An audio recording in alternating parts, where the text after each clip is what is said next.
Let me show you some headlines. The US has asked India to engage minorities on CAA and FCRA.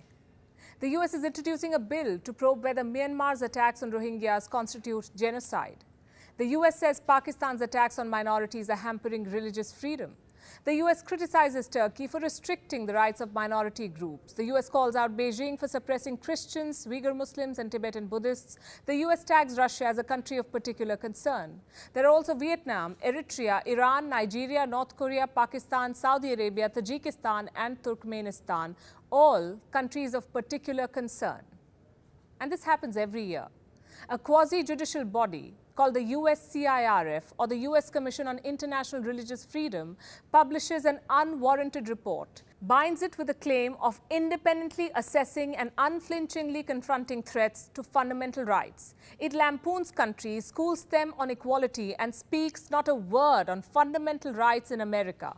What about the plight of minorities in the US? What about the rampant racism? Again, a stoic silence, which only goes on to indicate two possibilities. Number one, America thinks it is above all. Number two, the American truth is too bitter to confront. The crisis runs too deep for those sitting in America to dig it up annually. US President Joe Biden was recently asked his views on racism. He said, and I'm quoting, "I do not think America is racist, but I think the overhang from all the Jim Crow and before that slavery have had a cost." His deputy said the same. America's first black vice president, Kamala Harris, said this: "I don't think America is a racist country, but we also do have to speak the truth about the history of racism in our country and its existence today." Now, first of all, these statements contradict themselves. Why say something so assertively only to follow it up with a but? As for the truth, here it is. America has one of the worst records in the world on minorities. No matter what its leadership tells you, the country is systematically racist, and we will show you that on this episode of Gravitas Plus. Hello and welcome. I'm Palki Sharma Upadhyay, and tonight I argue that racism in America is a reality. Let's begin with history. Between 1525 and 1866, 12.5 million people were kidnapped from Africa. They were bundled up like cargo, and many of them were shipped to what we today know as the United States of America. And nearly 2 million Africans would die in transit.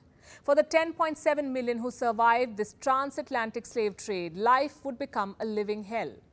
On reaching America, they were shackled, enslaved, forced to work in sugar fields. Men, women and children fell to the ground and died on the plantation fields. Slaves were whipped, beaten, burnt, mutilated, raped. So does America have a racist history? Yes, it does. Fast forward a few years, a civil war and secession. US President Abraham Lincoln freed all slaves. The date was the 1st of January, 1863. The decree read, "All persons held as slaves are and henceforth shall be free."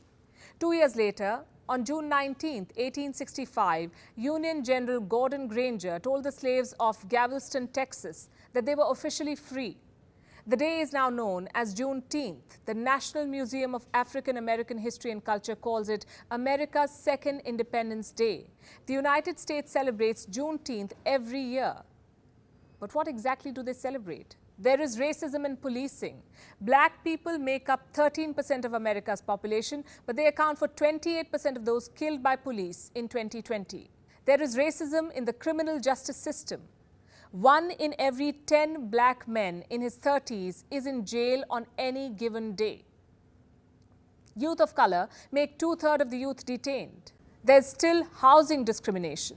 There is still banking discrimination. Blacks and Hispanics face extra challenges in getting home loans. In 2015, 27.4% of black applicants and 19.2% of Hispanic applicants were denied mortgages. There is still educational discrimination. Nearly 72.4% of black students attend a high poverty school. In comparison, it's 31.3% for whites. Then there's workplace discrimination.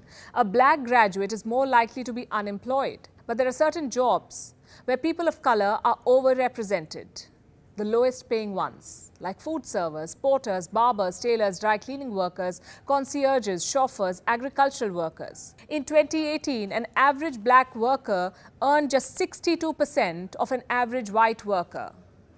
There is also wealth inequality.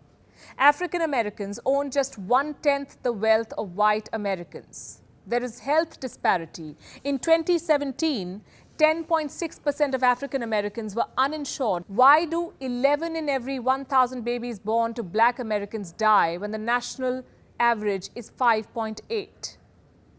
And then there are hate crimes. Anti-black bias was behind 27% of the hate crimes in 2019. Some of these crimes are committed by white men in uniform. Let's look at some recent incidents. You're all familiar with these words, the last words of George Floyd. He choked to death after a white police officer knelt on his neck. What was Floyd's fault? He was suspected to have used a counterfeit $20 bill, $20. In March this year, 42-year-old Andrew Brown was shot during an attempted arrest. What was his fault? No one knows. In 2020, 41-year-old Daniel Prude died in New York. He was specially abled. He had no arms on him. But the cops detained him with spit hood. He died of asphyxia because of physical restraint. What was his fault? He was running naked through the streets in a light snow. In 2014, 18-year-old Michael Brown was shot by a white police officer. 12 bullets were fired. Brown lay dead on the streets of St. Louis for 4 hours. No one knows what happened. The cop was never charged. Brown's death gave birth to the Black Lives Matter movement. As we speak, police in the US is 3 times more likely to fatally shoot a black man. If this is not racism, what is? America has failed to practice equality at home, but it is preaching to the world.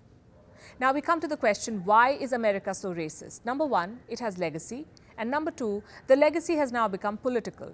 There are 2 major parties of America, the Democrats and the Republicans.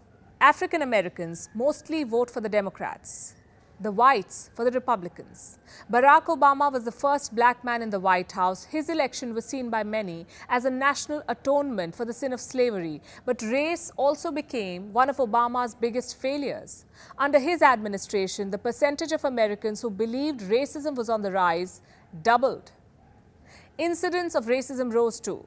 It was under the Trump administration, not the Obama administration, that lynching was finally declared a federal crime. But that doesn't clear Trump of anything.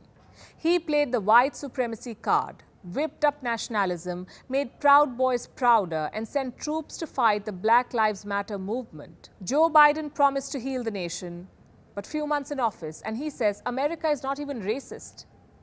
Can you solve a problem without acknowledging it? I started by showing you some headlines. I'll end by showing you some more.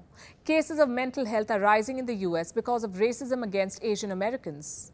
Minority children in America are lagging behind even in full-time classroom learning. The pandemic has affected more black Americans compared to their white counterparts.